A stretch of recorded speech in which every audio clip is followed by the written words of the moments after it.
પછી તો મનુ રાજાએ પાવાગઢના ડુંગરના પગથિયે લખી દીધું કે જેને મહાકાળી માનું માથું ચડાવવું હોય એ જ આ ડુંગર ઉપર પગ મૂકે, નહીતર કોઈએ ચડવું નહીં.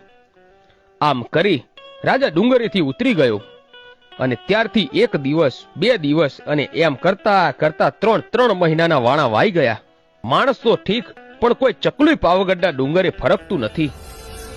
ત્યારે ગઢ બાવાની કાળકા વિચાર કરે છે કે આમાં કરું તો શું.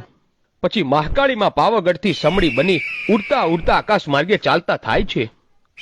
ત્યારે ગંધરૂપ મશાણ અને એની બાજુમાં બાબા બાળીનાથ તપસ્યા કરી રહ્યા હતા. રાતના 12 વાગ્યાનો સમય બન્યો અને માતાજી આકાશ માર્ગે ઉડતા ઉડતા જાય છે. ત્યારે બાબા બાળીનાથને અંતર ધ્યાનથી જોયું કે આહાહા, આકાશમાં કોઈ દેવી જાય છે. પછી તો પોતાના હાથમાં આંજળી લઈને હવન કુંડમાં ઘા કર્યો અને હવન કુંડમાં નાખતાની સાથે જ જમીનથી આકાશ સુધીની દિવાલ બની ગઈ અને માતાજી એ દિવાલે અથડાઈ અને નીચે આવ્યા. બાળીનાથ જેવો તેવો બાવો નથી, પણ જુગ જુગનો જોગી હતો અને દેવીને કહે છે કે હે દેવી, કેમ અત્યારે?